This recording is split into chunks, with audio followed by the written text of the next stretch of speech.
अस्सलामुअलैकुम। मैं हूं मोहम्मद दिलावर और आप देख रहे हैं मेरा यूट्यूब चैनल INS.Physics। मैं उम्मीद करता हूं कि अल्लाह ताला की रहमत और फजल से आप सब खैरियत से होंगे। प्रीवियस लेक्चर में हमने drift velocity, mean free path और करंट डेंसिटी को डिस्कस किया था, जिसका लिंक आपको डिस्क्रिप्शन में भी मिल जाएगा। आज के लेक्चर में हम ये डिस्कस करेंगे कि हम क्यों करंट की डायरेक्शन जो है वो हाई पोटेंशियल से लो पोटेंशियल की तरफ लेते हैं। यानी कि जब भी हम अपने सर्किट्स का एनालिसिस करते हैं तो क्यों हम हमेशा कन्वेंशनल करंट को फॉलो करते हैं। और उसके बाद हम देखेंगे कि चूँकि करंट की डायरेक्शन होती है from high potential to low potential, फिर भी करंट क्यों एक स्केलर क्वांटिटी है। और एट द एंड करंट से रिलेटेड एक एग्जांपल को भी सॉल्व करेंगे। तो आइए स्टार्ट करते हैं। तो इस पॉइंट को समझने के लिए कि क्यों हम करंट की डायरेक्शन जो है वो हाई पोटेंशियल से लो पोटेंशियल की तरफ लेते हैं, सबसे पहले हम कुछ एग्जांपल्स जो हैं उनको डिस्कस कर लेते हैं। फॉर एग्ज़ाम्पल, अगर हम बात करते हैं हीट की कि हीट किस तरह से फ़्लो करती है, तो इस पॉइंट को समझने के लिए मैं कंसिडर करता हूं कि मेरे पास दो ऑब्जेक्ट्स हैं। एक ऑब्जेक्ट का मास है m1, सेकंड ऑब्जेक्ट का मास है m2। Object m1 is at temperature 100 degree centigrade and object 2 is at temperature 50 degree centigrade.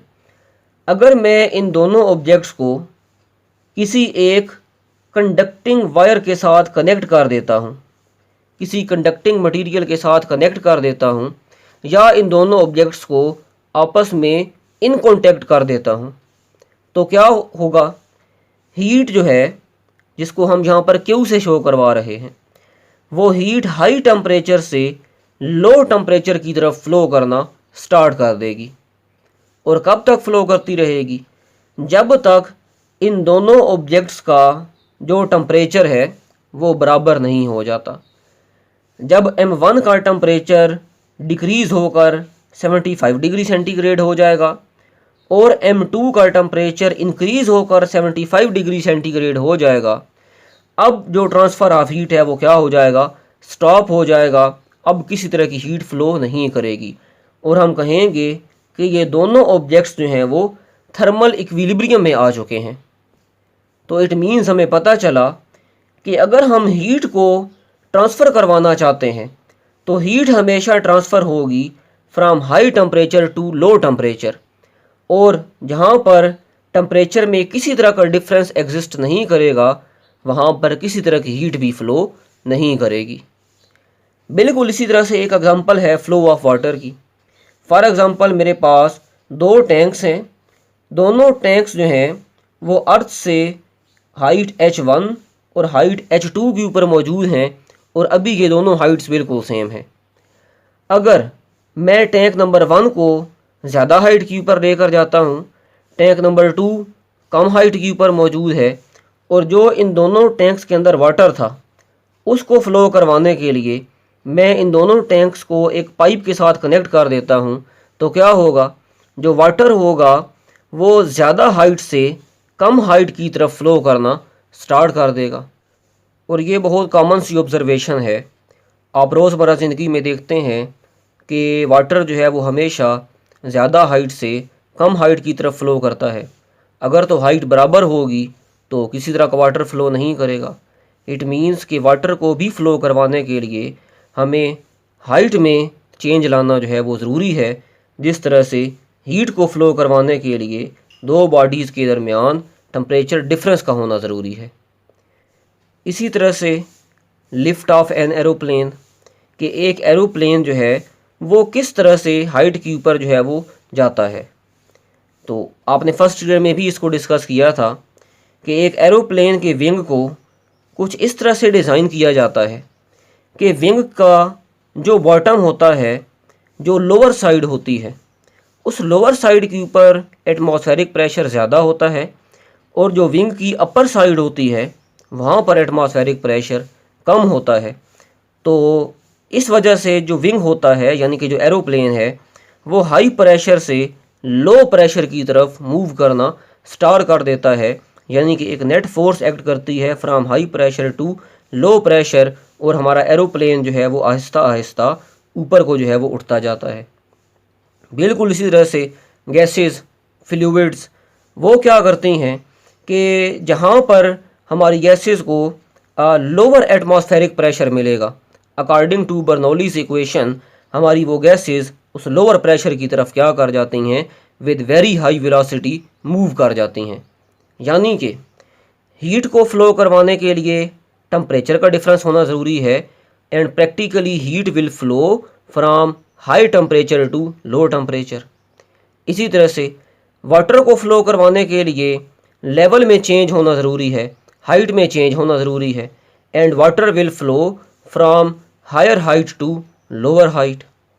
और इसी तरह से एरोप्लेन कैसे ऊपर उठता है, from high pressure to low pressure. Gases कहाँ से कहाँ मूव करती हैं, जहाँ पर प्रेशर कम होगा high pressure to low pressure with very high speed move कर जाती हैं। बिल्कुल इसी तरह से this was the convention chosen from the discovery of electricity. जब इलेक्ट्रिसिटी को डिस्कवर किया गया तो उस टाइम एक रवायत, एक कन्वेंशन को चूज़ कर लिया गया कि जो इलेक्ट्रिक करंट होगा वो भी from high potential to low potential flow करेगा। मिसाल के तौर पर मेरे पास एक बॉडी है जो कि हाई पोटेंशियल के ऊपर है, सेकंड ऑब्जेक्ट है जो कि लो पोटेंशियल के ऊपर है। अगर मैं इन दोनों ऑब्जेक्ट्स को किसी एक कंडक्टिंग वायर के साथ कनेक्ट कर देता हूँ तो जो करंट होगा वो high potential to low potential flow करना स्टार्ट कर देगा, which is not equal to zero. तो उसको हम बोलने के कन्वेंशनल करंट है। मिसाल के तौर पर मेरे पास ये एक बॉडी है जिसके ऊपर +5 वोल्ट पोटेंशियल है, और सेकंड बॉडी है which is at +3 volt potential. अगर इन दोनों ऑब्जेक्ट्स को किसी एक कंडक्टिंग वायर के साथ कनेक्ट कर देंगे तो इलेक्ट्रिक करंट आए from high potential to low potential जो है वो फ्लो करना स्टार्ट कर देगा।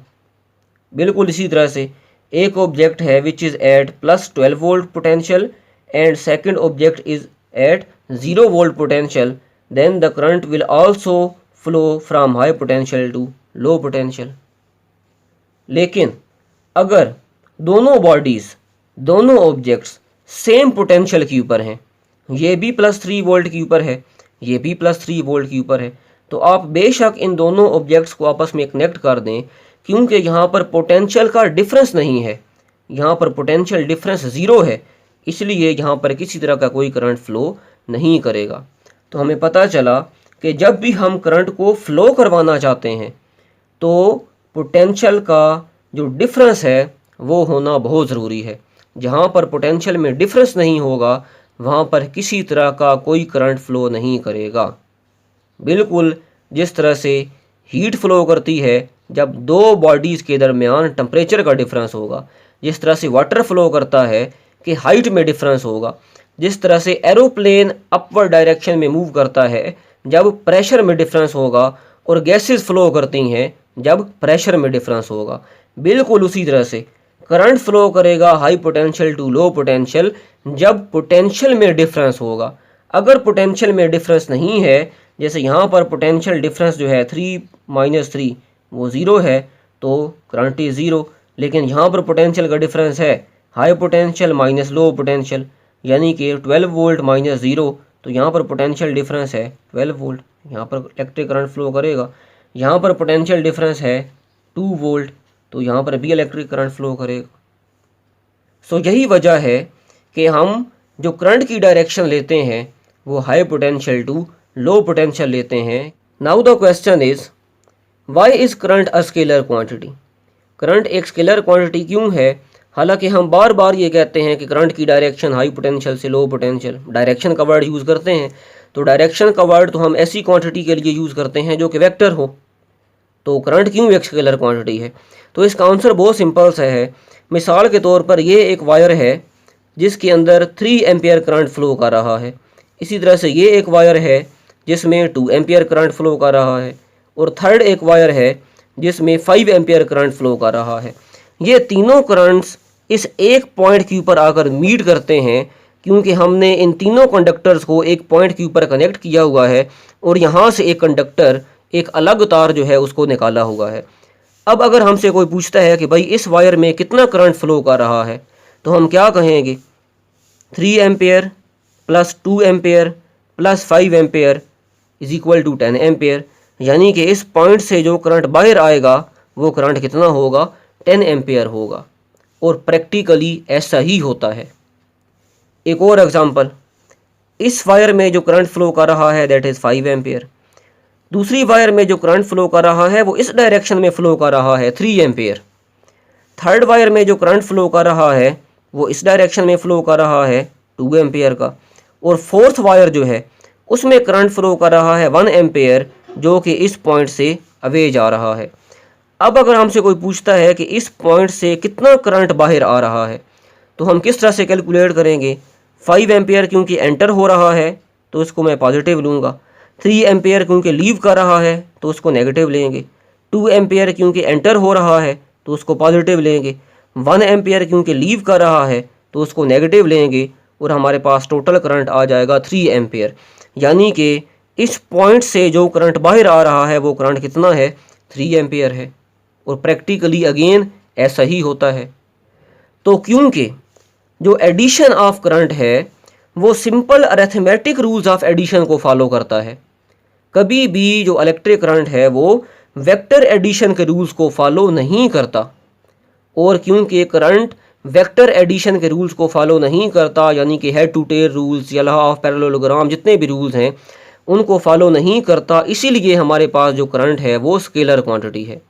हर वो क्वांटिटी जो वेक्टर एडिशन के रूल्स को फॉलो करेगी that quantity is a vector quantity. हर वो क्वांटिटी जो सिंपल अरिथमेटिक एडिशन रूल्स को फॉलो करेगी उस क्वांटिटी को जो है वो सिंपल हम स्केलर क्वांटिटी का नाम देंगे। यही वजह है कि हमारे पास जो इलेक्ट्रिक करंट है वो एक स्केलर क्वांटिटी है, वो एक वेक्टर क्वांटिटी नहीं है। Example number 13.1, 10 raised to the power 7 electrons pass through a conductor in 1 microsecond। 10 raised to the power 7 electrons n पास करते हैं एक कंडक्टर में से और कितने टाइम में गुजर जाते हैं, 1 माइक्रोसेकंड में, यानी कि 10 raised to the power -6 second में। हमने क्या करना है, find the current in ampere flowing through the conductor. Conductor में से गुजरने वाला करंट कैलकुलेट करना है एम्पेयर में, जबकि electronic charge is 1.6 into 10 raised to the power -19 coulomb, जबकि एक इलेक्ट्रॉन के ऊपर जो चार्ज है वो इतना है। सो करंट की इक्वेशन लगाएं। Current is equal to charges divided by time and total charge is equal to NE, where N is number of electron, E is the charge on 1 electron.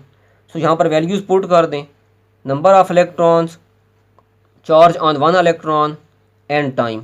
सो जब इस पूरे expression को solve करेंगे तो हमारे पास current की value आ जाएगी 1.6 multiplied by 10 raised to the power -6 ampere. और यही हमारा आंसर है, क्योंकि हमने करंट कैलकुलेट करना है एम्पेयर में, तो यहाँ पर आपको इसको अगेन माइक्रो एम्पेयर में चेंज करने की ज़रूरत नहीं है। अच्छा, कुछ एडिशनल इन्फॉर्मेशन है कि एक स्पेशल टाइप ऑफ फ़िश है जिसे ईल का नाम देते हैं। ईल एक ऐसी फ़िश है कि जब भी वो ख़तरा महसूस करती है तो वो एक बैटरी की तरह बिहेव करना स्टार्ट कर देती है और अपने हेड और टेल के दरमियान 600 वोल्ट तक का पोटेंशियल डिफरेंस जो है वो क्रिएट कर सकती है। और इसी पोटेंशियल डिफरेंस की वजह से इसके ऊपर जो भी हमला आवर करने वाली चीज़ें हैं उनके ऊपर ये क्या कर सकती है, अटैक कर सकती है। तो ये MCQs में पूछ सकते हैं कि एक ईल जो होती है उस ईल के हेड और टेल के दरमियान कितनी रेंज तक का जो पोटेंशियल डिफरेंस है वो पैदा हो सकता है। तो वो पोटेंशियल डिफरेंस कितनी रेंज का है, 600 वोल्ट तक का। तो आई होप सो कि आपको आज का लेक्चर समझ आ चुका होगा। मिलते हैं नेक्स्ट लेक्चर में एक नेक्स्ट वीडियो के साथ, तब तक के लिए अल्लाह हाफिज़।